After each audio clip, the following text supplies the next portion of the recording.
Bonsoir à tous, mes amis. J'espère que vous allez bien. J'espère que vous avez passé une très bonne journée. Aujourd'hui, on se retrouve pour un nouvel épisode d'un maillot, une histoire. D'un maillot, une histoire. En partenaire avec PJR Foot. Voilà. Incroyable site de maillot. Lors du dernier épisode, on avait fait le maillot de l'équipe de France 82, cette fameuse Coupe du Monde 82. Aujourd'hui, je vous propose l'histoire triomphante de l'Euro 84, où la bande de Michel Platini s'est imposée à domicile. Je vais vous montrer le maillot.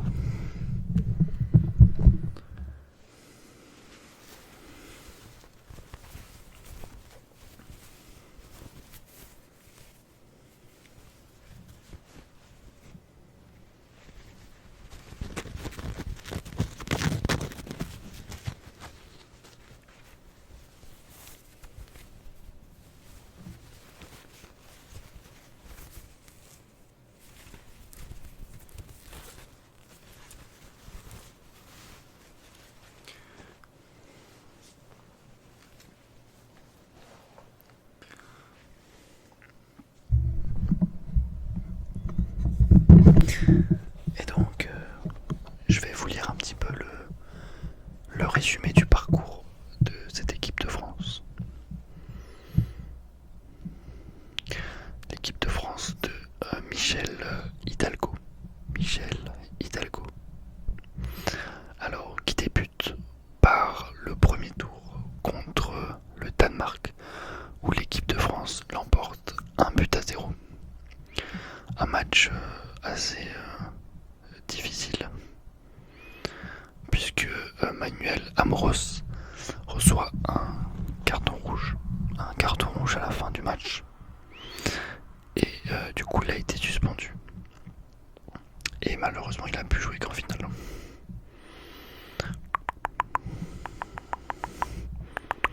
Et c'est bien sûr Michel Platini qui a marqué le but vainqueur. Michel Platini.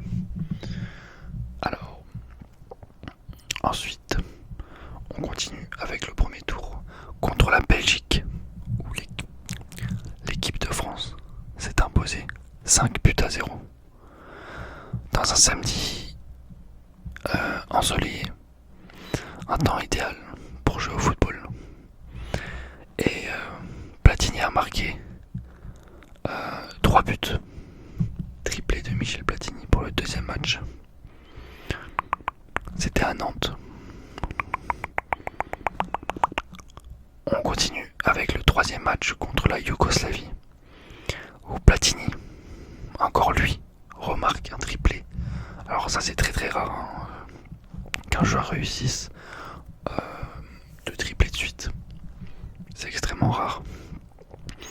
C'était au stade de Geoffroy Guichard.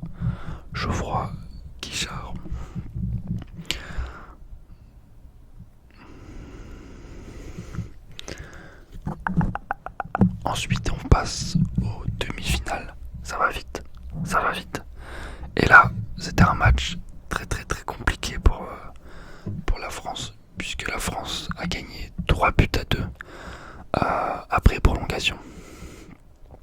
Et cette demi-finale, elle s'est jouée à Marseille. Et les Bleus, bien sûr, ils sont favoris de ce match. Et c'est Jean-François Domergue qui marque le premier but d'un coup franc en lucarne. Mais cette équipe portugaise réagit avec Jordao qui marque de la tête. Ensuite, c'est Jordao qui donne l'avantage au Portugal.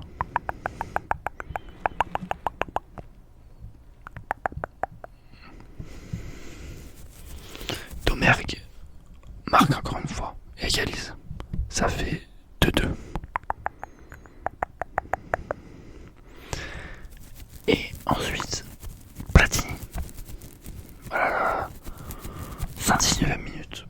c'est assez fou encore Platini, hein, il a fait un Euro assez incroyable. Platini qui marque et qui permet à l'équipe de France de se qualifier pour la finale. Je vais vous citer quelques joueurs qui composaient cette équipe. Bien sûr, Joël Batz, Patrick Battiston, Jean-François Domergue, Yvonne Leroux, Maxime Bossis, Luis Fernandez, Jean Ticana, Alain Chires, Michel Platini. Et ensuite, la finale. Cette fameuse finale contre l'Espagne, où l'équipe de France l'emporte 2-0.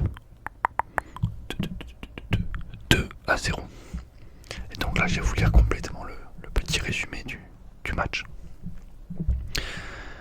Au matin de ce 27 juin 1984, le palmarès de l'équipe de France est encore vierge de toute ligne, hormis celle accordée aux places d'honneur obtenues aux Coupes du Monde 81, aux Coupes du Monde 58 et 82. Mais à l'heure de disputer la finale de l'Euro contre l'Espagne, au Parc des Princes, les Bleus savent qu'ils ont rendez-vous avec l'histoire. Une première finale pour un premier titre majeur en 20 ans. En 80 ans d'existence depuis 1904.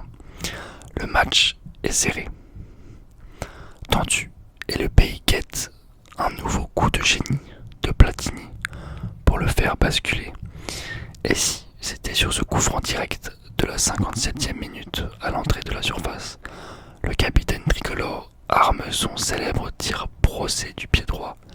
Luis Arconada est sur la trajectoire, il va se saisir du ballon. Peu appuyé, mais très travaillé, le cuir échappe des mains du gardien ibérique, glisse sous son ventre et franchit la ligne de quelques centimètres.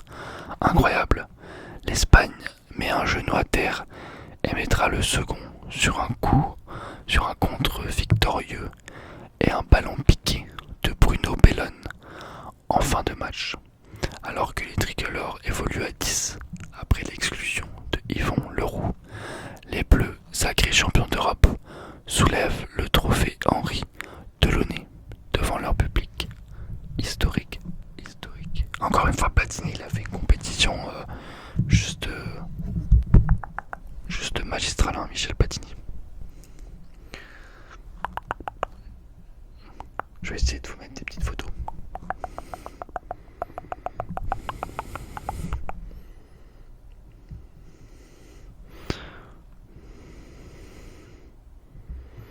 Et donc cette équipe de France qui remporte le premier titre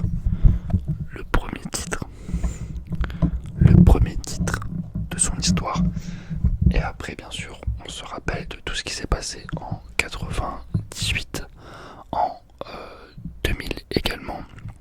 Après, ça a été un peu plus compliqué en 2002, 2004, c'était très intéressant. 2006, finale. 2008, catastrophique. 2010, un fiasco.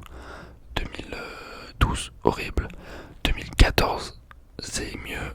2016, c'est très bien. 2018, c'est parfait. 2000, je sais plus. Enfin, compliqué. 2022, Coupe du Monde, très bien. Bon. En vrai, on est plutôt chanceux. Voilà mes amis, j'espère que cette petite vidéo vous aura permis de vous relaxer. C'est le plus important. Et on se retrouve très vite pour de nouvelles vidéos, sachant que je vais partir un petit peu en voyage, mais je compte continuer les vidéos et en faire. Je vais essayer de trouver des idées intéressantes. Et la vidéo prénom va arriver, mais c'est juste que je prends mon temps pour vraiment vous faire une belle vidéo, quoi. Je préfère prendre mon temps, ouais. Voilà, je pense que vous pouvez le comprendre. Et voilà. Si vous avez des suggestions de vidéos, n'hésitez pas à me les faire parvenir en commentaire. beaucoup et je vous souhaite une très très bonne nuit. Parce que moi je vais dormir.